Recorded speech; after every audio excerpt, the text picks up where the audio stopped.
Nouvelle édition sur l'ORTB. Bonsoir à tous. Voici les titres de ce 20h. L'application du règlement 14 relatif au contrôle de la charge à l'essieu préoccupe l'UEMOA. Des experts échangent sur le sujet à Cotonou.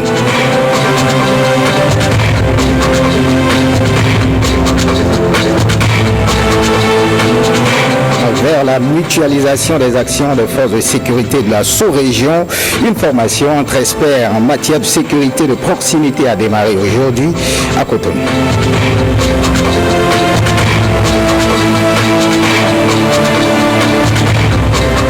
Et puis les appelés du service militaire promotion 2007 à 2010 réclament leur insertion dans la fonction publique. Ils ont marché ce mardi pour manifester leur mécontentement.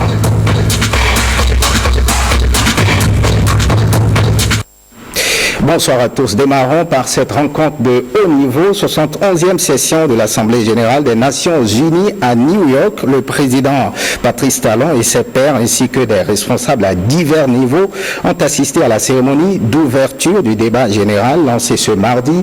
Les objectifs de développement durable ont constitué l'essentiel des allocutions prononcées à cette occasion. Les précisions avec Renaud Akapo, notre envoyé spécial au siège de l'ONU à New York.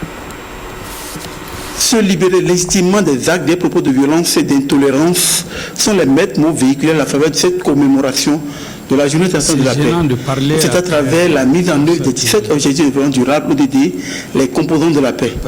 Coexistence, dialogue, pardon, c'est autour de ces substantifs que les piliers de la paix pourront progressivement prendre forme dans l'esprit des hommes. C'est aussi l'éducation au discernement, au respect des valeurs qui fondent l'alliance des civilisations. Le développement est le nouveau nom de la paix. Pour dire que les ODD, c'est ça qui est le chemin véritable pour que les populations aient l'apprentissage concret de la paix. Et voilà, paix et développement ensemble. Démontrer que nous avons la possibilité de penser à la paix par un autre chemin en coexistant. Chacun d'entre nous est invité à observer cette journée qui est une journée mondiale de cessez-le-feu et de non-violence pendant la durée de laquelle les hostilités doivent cesser. La paix est le fil d'or qui relie les 17 objectifs de développement durable. Lorsque les gens se sentent capables de survenir aux besoins de leur famille, lorsqu'ils ont accès aux ressources dont ils ont besoin pour vivre en bonne santé, et lorsqu'ils se sentent intégrés dans leur société, les conflits sont moins susceptibles de se dérouler.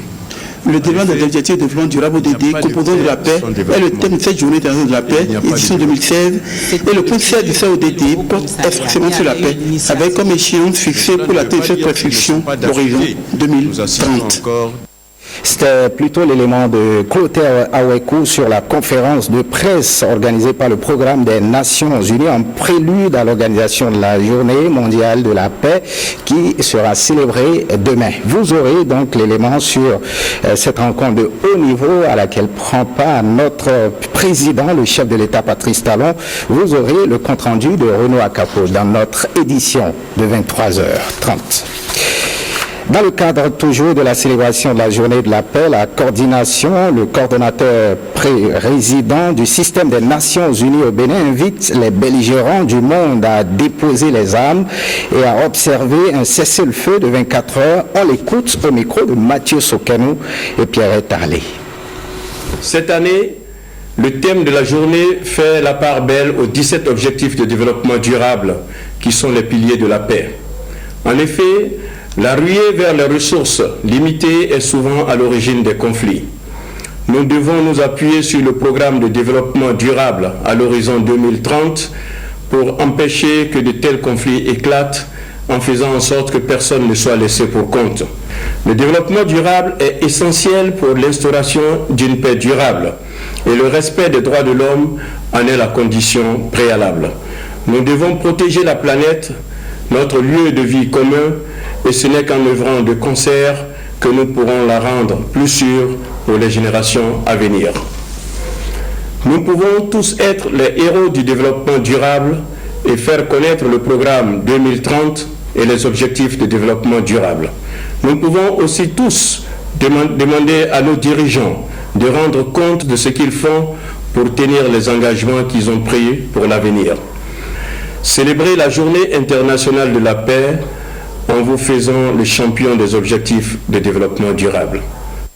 Journée mondiale de la paix, toujours le médiateur de la République a adressé un message au peuple béninois, suivant Joseph Nyolanfo au micro de Guillaume Aviel. La communauté internationale commémore la Journée internationale de la paix.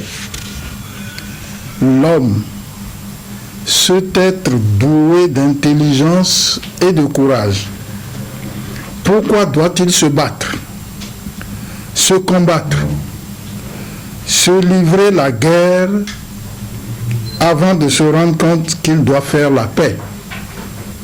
Pourquoi ne peut-il pas comprendre qu'en recherchant le développement, c'est-à-dire son développement, il aboutit nécessairement à la paix?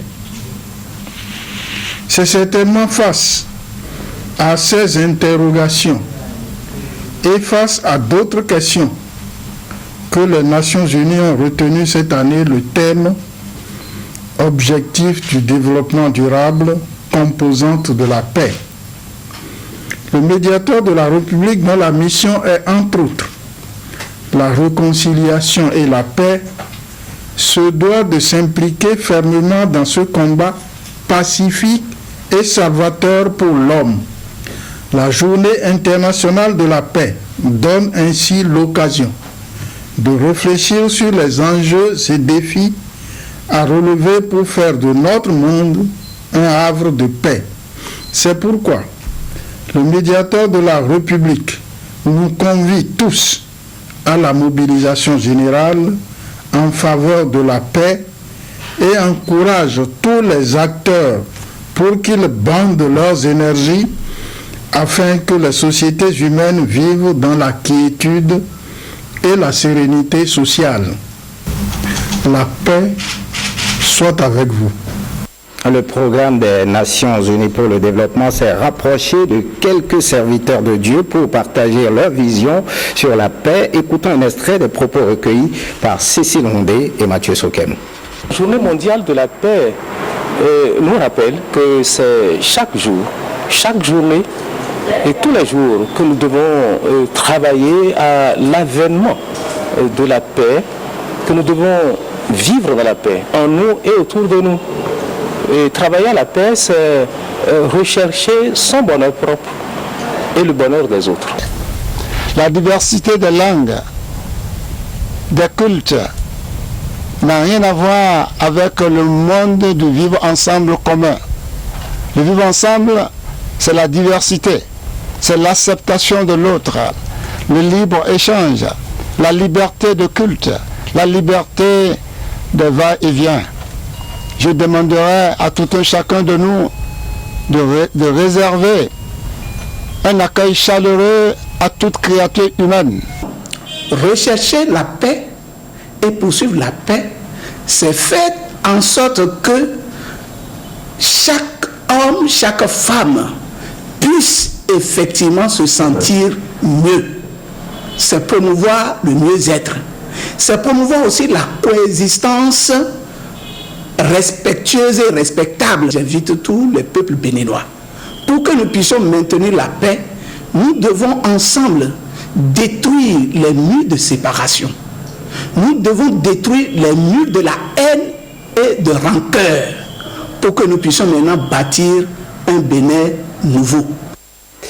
On change de registre, on part pour la HAC. Le président de la Haute Autorité de l'Audiovisuel et de la Communication, Adam Bonitessi, a reçu cet après-midi le ministre chargé des relations avec les institutions. C'est dans le cadre des réformes institutionnelles en vue. Suivant un extrait de ses propos au micro de Dieudonné Abimbola et Jules Akoikou. Vous savez qu'en charge des relations avec les institutions, nous avons non seulement le devoir, mais cet accomplissement professionnel au sein du gouvernement qui consiste à recueillir les desiderata de ces différents départements et institutions. C'est ce que nous sommes venus faire. À les saluer aussi, à les encourager, à leur indiquer dans quel état d'esprit le président de la République et l'ensemble du gouvernement se trouvent en ce qui concerne les relations institutionnelles et à faire en sorte de les rassurer de la collaboration, de la disposition parfaite du président de la République et de l'ensemble des membres du gouvernement. Voilà ce que nous sommes. Et nous avons reçu, bien entendu, les préoccupations qui sont celles de la haute autorité de l'audiovisuel que nous allons transmettre au président de la République et sur lesquelles des solutions les plus pertinentes seront trouvées. Et ce mouvement d'humeur, les appelés du service militaire d'intérêt national, promotion 2007 à 2010, ont organisé une marche de protestation ce matin à Cotonou. Ils réclament leur insertion dans la fonction publique. Edmond Humber et Dieudonné Abimbola pour le point. Ils sont fâchés. Les appelés du service militaire d'intérêt national, promotion 2007 à 2010.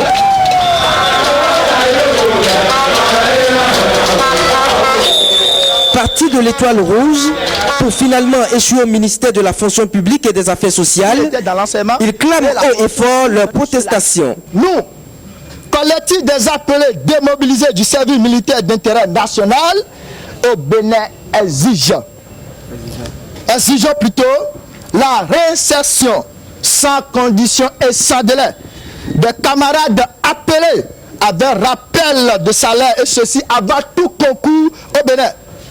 Le paiement des primes de démobilisation aux appelés qui n'ont pas encore reçu et la prise en compte des droits réservés aux appelés. Des revendications bien reçues par le directeur de cabinet du ministère de la Fonction publique et des Affaires sociales. Nous avons pris acte et nous sommes en train d'étudier votre mémorandum pour pouvoir vous donner satisfaction dans la mesure du possible.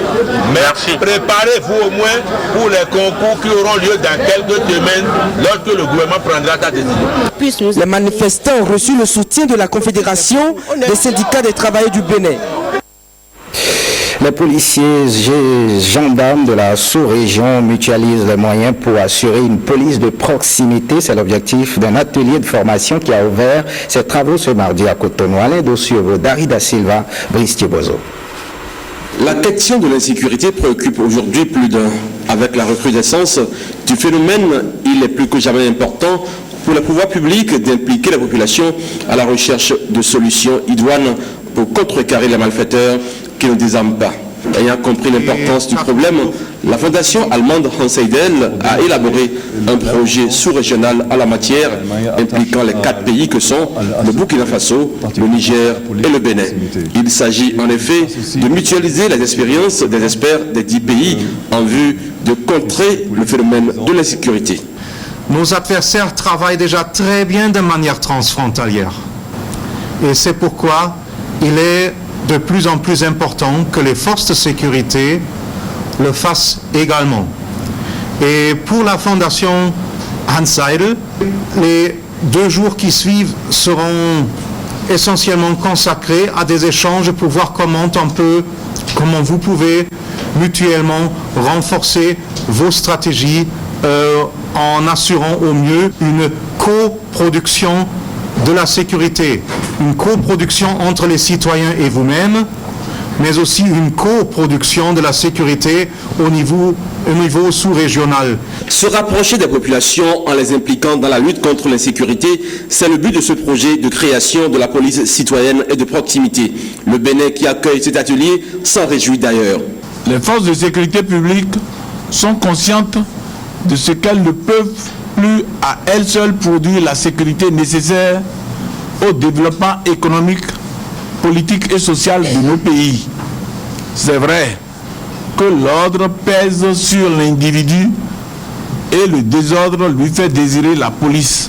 Le citoyen n'est pas un ennemi que la police cherche à abattre coûte que coûte, mais plutôt un partenaire, un coproducteur de la sécurité.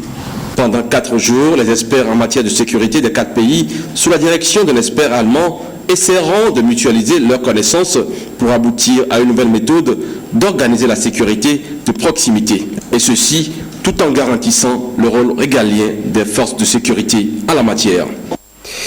Ouverture ce mardi de la réunion préparatoire des experts de l'UEMOA, Union économique et monétaire ouest-africaine. Cette rencontre initiée par l'organisation sous-régionale vise principalement la mise en œuvre du règlement 14 de l'UEMOA relatif au contrôle de la charge à l'essieu.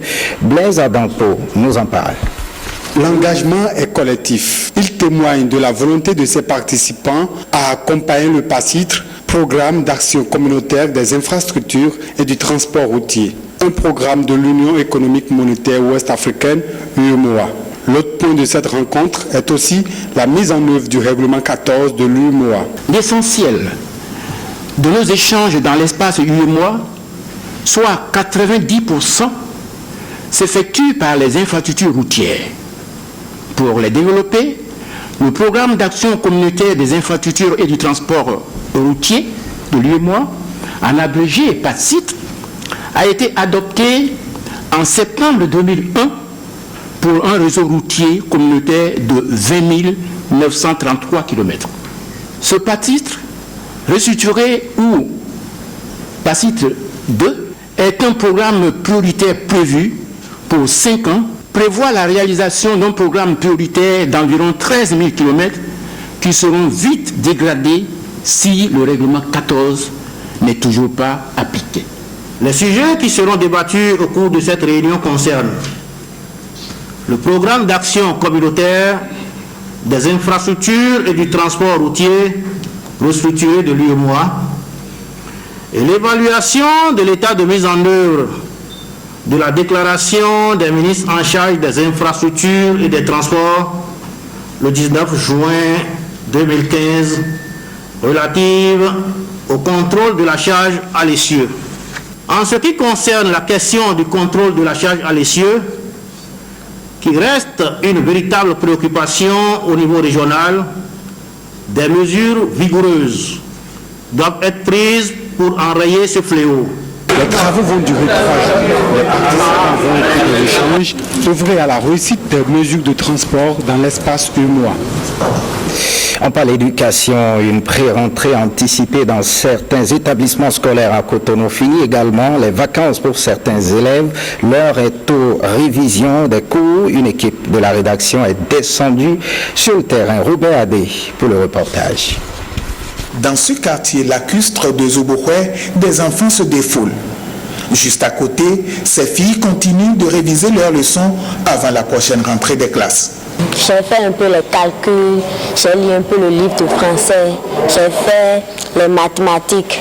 Nous sommes des jeunes étudiants dans le quartier. Donc nous voyons que nos frères et soeurs qui sont à la maison, ça ne va plus, leur niveau ne va plus du tout. Donc on a initié le programme là pour les aider, pour au moins relever leur niveau. Il faut que les parents aussi les aident à la maison, les obligent de temps en temps à toucher le cahier. Pour ce professeur certifié des sciences de la vie et de la terre, il est important de commencer par une préparation psychologique des enfants. Et les enfants qui ont l'habitude de se réveiller à 10 heures, qui ont déjà leur tranche horaire de télévision, les parents devraient à petits coups commencer par les réveiller pour la toute première semaine à partir de 7 heures, s'ils se réveillent à 10 heures. Et la dernière semaine, déjà à 6 heures, on peut commencer par les réveiller. Là, ils vont c'est-à-dire on va les préparer petitement à accepter la rentrée. Ici, c'est la pré-rentrée anticipée. Cette enseignante prépare plutôt le terrain à celui qui viendra la remplacer. Je dois partir en 2017, le 1er octobre 2017, mais les leçons sorties, on nous envoie en 2016. Donc pour ne pas être surprise, je suis venue ranger, mettre de l'ordre dans la salle. Je ne suis pas restée pour la pré-rentrée. La pré-rentrée, ça va commencer la semaine prochaine, précisément le 26. La pré-rentrée permet au personnel enseignant de préparer la reprise des activités pédagogiques dans les établissements scolaires à chaque rentrée. Naissance samedi dernier à Cotonou du syndicat des travailleurs de la Banque sahélo-sahélienne d'investissement et de commerce BESIC SA Bénin, le syndicat des travailleurs de la BESIC CSA Bénin, un cadre légal de défense des intérêts des travailleurs de cette structure bancaire. Cloté Awekou pour les détails. Les 170 agents de la Banque sahélo-saharienne d'investissement et de commerce BESIC Bénin SA vont à l'école des techniques de négociation de dialogue social. Et c'était la faveur de la mission orbite du cadre légal et de défense de sauvegarde des intérêts des travailleurs. Le syndicat des travailleurs de la BESIC SA né après 13 ans d'existence de cette structure bancaire chez nous au Bénin. Ensemble, nous allons échanger nos expériences, débattre, confronter nos analyses, ouvrir des perspectives pour l'avenir. Il va nous falloir aussi affronter nos difficultés en toute transparence et en toute honnêteté pour mieux les résoudre collectivement. L'objectif de ce syndicat est de défendre les intérêts des travailleurs, de s'éduquer à l'action syndicale et autres. Je vous félicite au nom du bureau de la Festra Bank pour avoir compris finalement qu'il est temps. Vous avez tout le soutien de la fédération et de la confédération. La création d'une unité syndicale à la BESIC Bénin ne doit pas rimer avec des chantages et des menaces à l'endroit des membres du bureau directeur qui seront démocratiquement élus. C'est plutôt l'occasion d'écouter les revendications des travailleurs et de les satisfaire dans la mesure des possibilités de l'entreprise dans un esprit responsable et sans tricherie. Le syndicat des travailleurs de la BESIC SA est le 186e syndicat affilié à la Conférence des syndicats autonomes du Bénin, CSA Bénin. Une autre culture, le cercle de Haut Conseil des rois du Bénin s'élargit. Sa Majesté a dit qu'on vient d'effectuer son entrée dans cette association. La cérémonie officielle de remise d'attestation d'adhésion a eu lieu dimanche dernier. Cécile Ondé et Edmond Hongwa pour les détails. Il est roi de Assanté, une localité mariée située dans la commune de Glazoué. Entouré de parents et amis, Dada Voyon Adideko d'Anwayo reçoit officiellement son attestation d'adhésion dans le cercle du Haut Conseil des rois du Bénin. Et ceci selon des critères bien définis. Le Haut Conseil des rois du Bénin est une structure qui accepte et qui a à son sein les rois authentiques, les rois intronisés selon les normes traditionnelles et selon l'histoire de notre pays, selon les racines de notre pays. Nous constatons avec fierté que le royaume d'Assanti réunit ces critères. Nous le félicitons et nous demandons aux membres de nos ancêtres de le garder pendant longtemps au trône. Je remercie particulièrement l'association du Haut Conseil des rois du Bénin. Je voudrais aussi profiter de l'occasion pour témoigner toute ma gratitude à tous ceux qui sont venus me soutenir. Le séjour au sein du Haut Conseil des rois du Bénin est à durée indéterminée, mais le non-respect du règlement en vaut le retrait de l'attestation d'adhésion. On finit par le sport. Le tournoi Challenge Vacances a pris fin dimanche dernier à Papa Pondéou. La finale a opposé Collectif Gate à Temposta Bataillon. Au terme d'une rencontre âprement disputée, le Collectif Gate l'emporte au tir au but. Suivant le résumé du match avec Iva Bodopessi et Ulvaïs Balogun. Une minute de silence en mémoire du joueur Afis Ayouba décédé dans la période du tournoi et les 22 acteurs démarrent la partie. Une première partie équilibrée entre Temposta Bataillon en jaune et Collectif Gate en orange. Les attaquants, quelque peu maladroits, n'ont pas pu faire trembler les filets.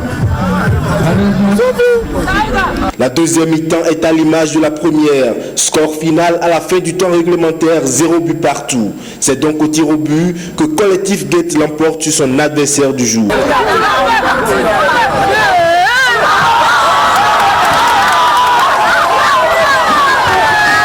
Le match n'est pas du tout facile. L'équipe n'est pas une équipe vraiment qu'on aura facilement menée. C'est que nous rendons grâce à Dieu seulement quoi. Tout parce que vraiment la joie, nous sommes vraiment la joie est immense. Je ne sais même pas quoi dire. Nous avons remporté la première édition. On a encore réussi à venir en finale cette année. On a joué, on n'a pas démérité, mais on n'a pas pu concrétiser les occasions devant les buts. On est allé au tir au but, malheureusement pour nous, on a perdu. Nous comptons bien revenir l'année prochaine avec une forme pas possible et remporter si possible la coupe. Les organisateurs, quant à eux, sont satisfaits du déroulement du tournoi et se projettent déjà dans le futur. La jeunesse a soif de la distraction. Et nous pensons que c'est le moment propice pendant les vacances de réunir les jeunes autour d'un sport, notamment le football, afin de les aider à s'exprimer. Les gens se sont déplacés, les populations, les gens qui sont autour se sont déplacés et c'est une fête. Les attentes sont comblées, nous sommes très fiers, les équipes ont été très salles, la jeunesse a été occupée tout au long de cette vacance. Nous pensons pour la 4e édition améliorer un peu, augmenter le nombre d'équipes et aller jusque dans tous les arrondissements et occuper pratiquement tout Cotonou. De belles idées à concrétiser. Fin de ce journal, merci de l'avoir suivi. Le programme prévoit à 20h30 le magazine sans commentaire. À partir de 21h, ce sera le magazine Soirée Sport suivi de 2 feuilletons, Les Choix de l'amour et We Vote You. Prenez le rendez-vous du journal du soir à partir de 23h avec Héloïse Winator. Retrouvez cette édition sur le site de l'ORTB, www.ortv.bj. Merci de votre fidélité. À très très bientôt.